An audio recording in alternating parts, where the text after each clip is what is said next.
This is a demonstration of the Laurell EDC 650S 8NPP process spinner.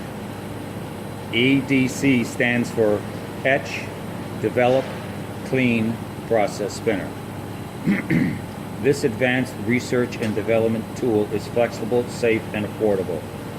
The EDC Series is typically employed for both solvent and aqueous-based processing. Etch, rinse, dry, develop, rinse, dry, as well as solvent and aqueous cleaning. The spin processor features a Teflon A fluid path with an onboard dispense valve manifold. A clear dome-shaped lid allows safe visibility of your process as it runs, even during single-step process development and mode. We're going to start by turning the system on, and we'll explain the different components that come with the system.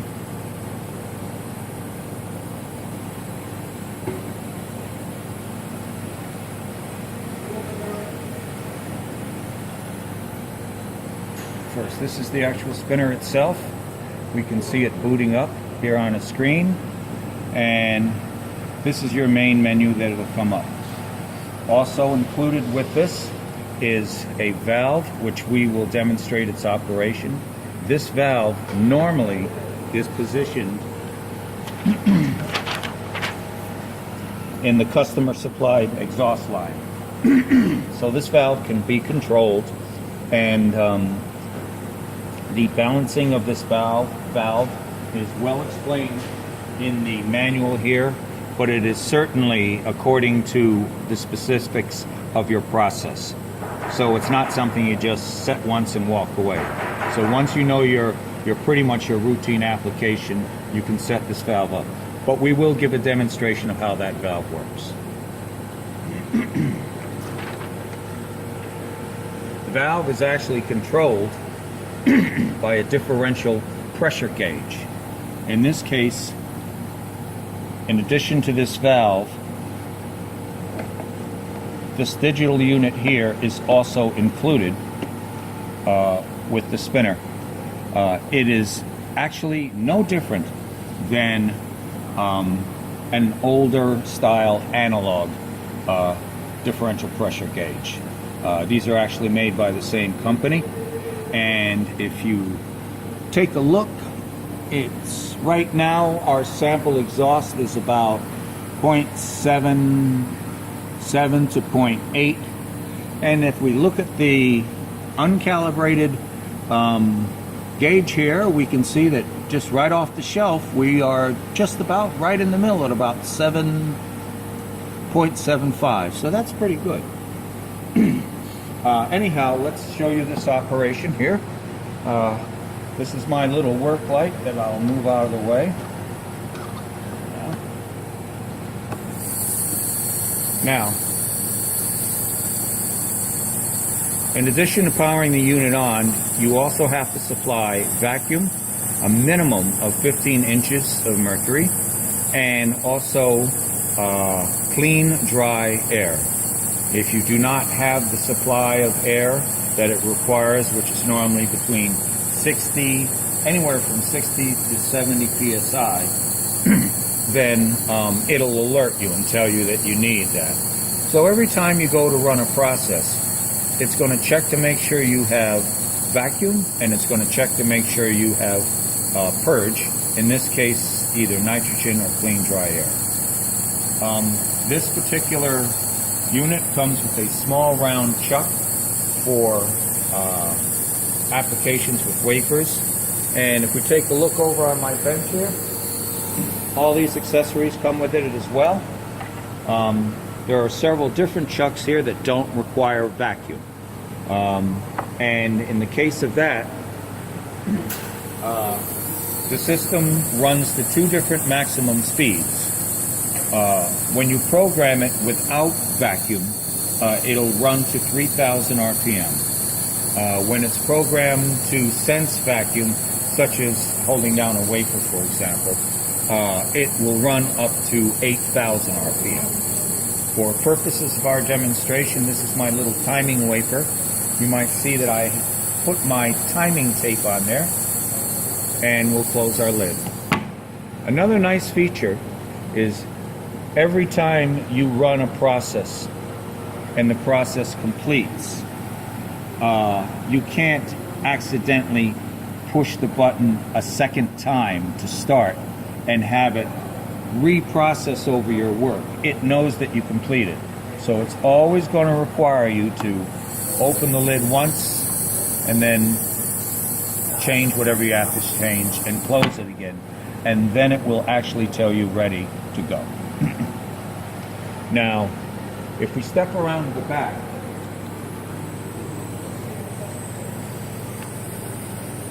this has a series of 8 valves that are all pneumatically controlled. They can be controlled individually in any kind of a series. In addition, there is a piece here that fits off the back. And what this piece is, if you look through the window here, is this is not only your fluid drain, but it is also your exhaust as well. And it is on the right side of this. If I'm going to point this out right here, you'll see a little connection here. That little connection would normally be hooked up to our differential pressure valve. So what that would do, our differential pressure gauge. So that's how that would come into play to sense the amount of exhaust that you need and adjust that valve accordingly. Also, if we look at the top of the valve, you'll see that there are 2 Phillips head screws here. So you can actually change it. So when this opens and closes, it will either close all the way or partially. So you can meter this so you can get the exact amount of flow that you need. Just to give you a quick demonstration of how this works, before we even start to spin any wafers or anything like that, I've set up a test program here, and we will just run that real quick. Now, if you look inside the valve here, you're going to see that the valve closed. Now, this simulates the exhaust being blocked out. And let's say I were to restrict that. Now, if we watch the gauge, what'll happen at one point, we see the set point has been hit, and if we look over to the display here, you'll see that it says sensor warning, letting you know that you're out of your set point range. And then, of course, once that has been readjusted, it'll turn off. It lets you know as well as which sensor is on. There's sensor A and sensor B. So you can have sensor A and sensor B in here. The programming for that is fairly simple. Read through the book once or twice and try it, and you'll find it pretty easy to set your range. One more time, we'll show you how that works. And this is right now doing exactly what this would do. We have that one wired in. And this, again, goes with the order along with this valve. Close it.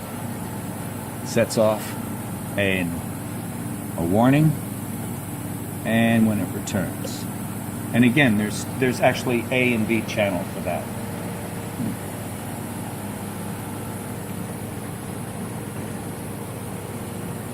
Now we'll go back here. Now what I thought I would do is show you that even though there's all of these different valves that would be hooked up to your charge bottles with your process chemicals in it and all that, the Laurell worksheet is wonderful.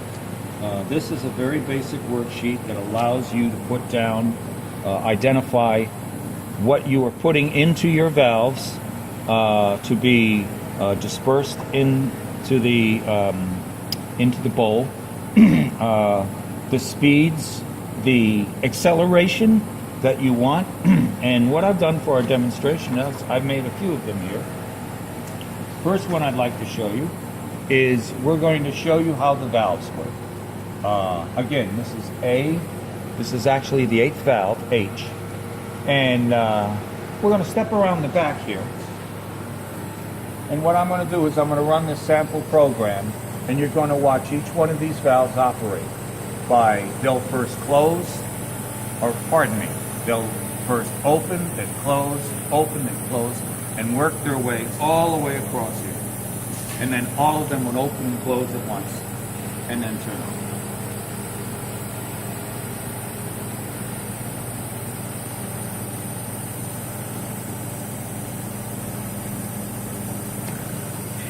Okay, here we go.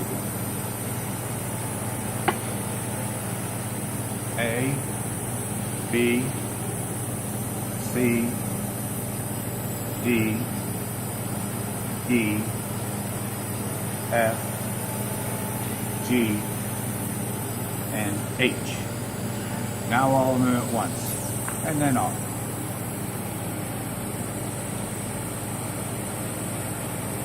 So they're very manageable.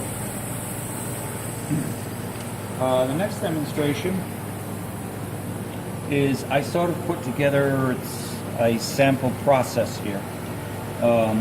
Just to show you, typically we would have your process chemicals hooked up, including DI water, which would be used for a rinse as well. But just to run some of the valves back and forth, I've written a quick process. We'll run that for you. Now, always, you want to change to a different process, select process, put your number in of the one you want, and just hit either run or edit. If you hit edit, it will allow you to go into that process and make the changes. If you want to just run it, then just hit run. Now notice I ran a process before, and I didn't lift the lid. There we go, there's my ready light. And we still have vacuum on the chuck, so we'll just go and see what happens here. Alright. Now, this calls for valve A to be open, which would allow our first chemical to be coated, or rather dispersed. Then we slow down to only 100 RPM. I'll put our little show light on here so you can see.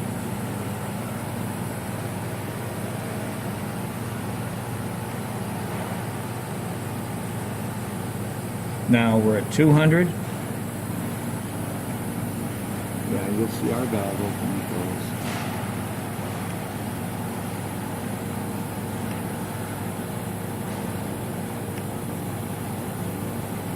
Now we're at 4,000, which is our fast dry with no valves open. Now remember, your valves are always pointed out right here, so you can always tell which valves are open and closed. Pardon me. Now we're at 300, as per the chart. And this is when we open our DI water. And our final spin for our final dry.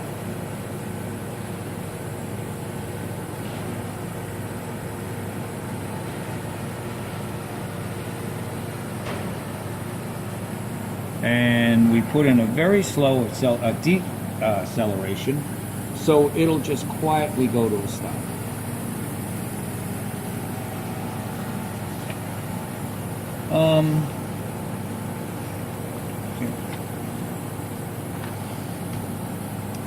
In this one, I want to show you its maximum speed. Just alone, its maximum speed. So, we'll run that. And what we're going to do is, you can have an acceleration rate of up to 10,000 RPM a second. But I've made this slow.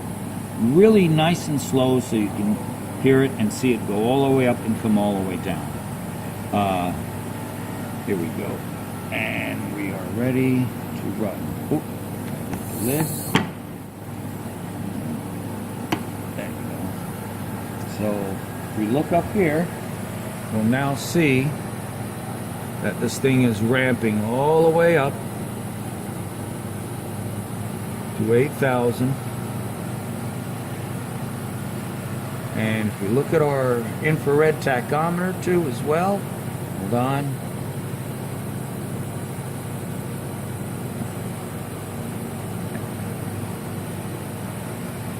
and we come back down.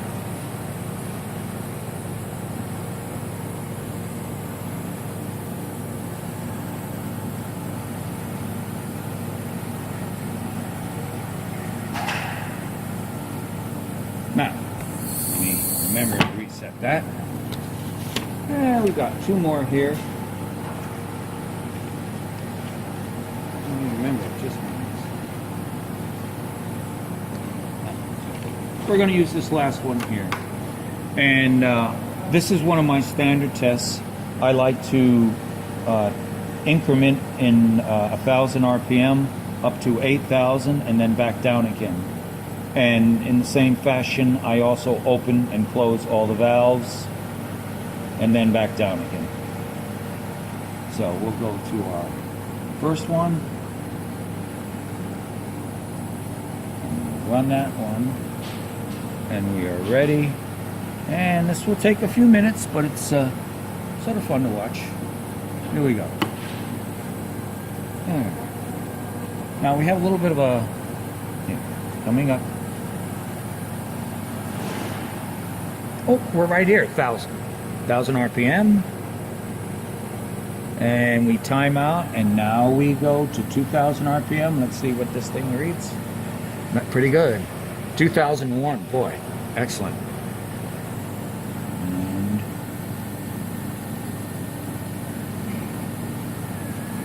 now we're on our way to 3,000.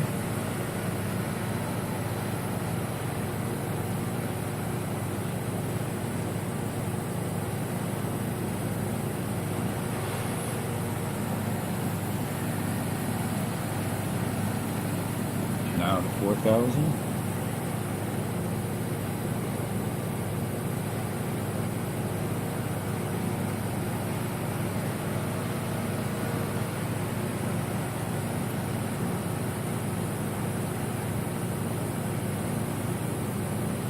$5,000.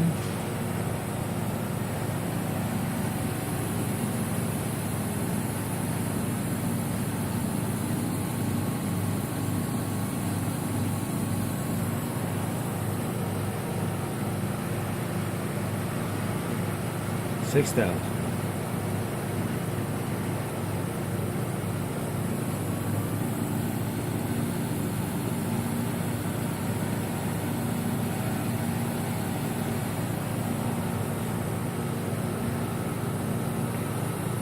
$7,000.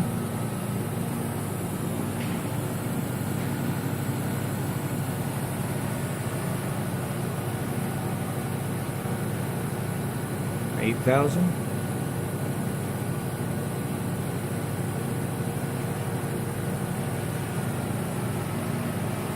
And back down now. 7,000.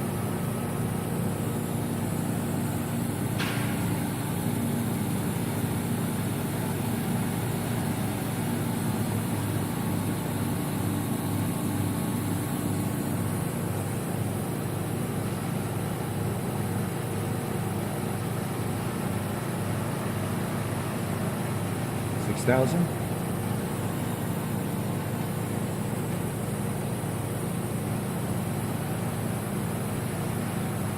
$5,000.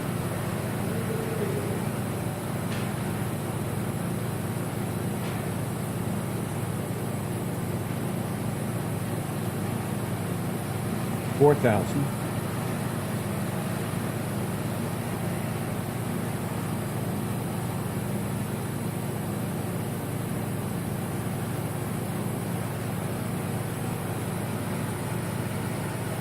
$3,000.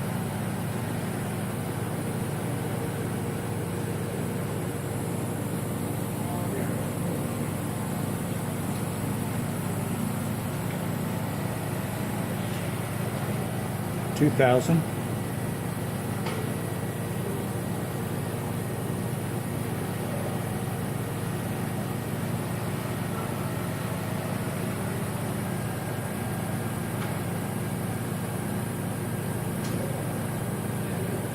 $1,000.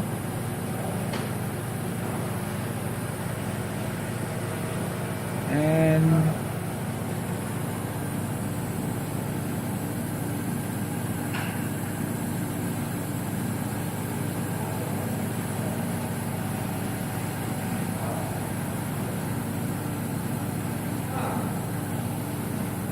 and stop. And in that process, we also exercised all the valves up and down, back and forth again. Once you do this a couple times and you take advantage of these sheets, there's plenty of blanks in the manual that you can also copy as well. It's pretty easy to manipulate this whole thing and set up your process exactly the way you want. Other than that, it's simple to use, user-friendly. This particular unit is spotlessly brand new, and it hooks up very well too. Clean, dry air, vacuum, and a good exhaust, and you're all set to go. And this completes this demonstration.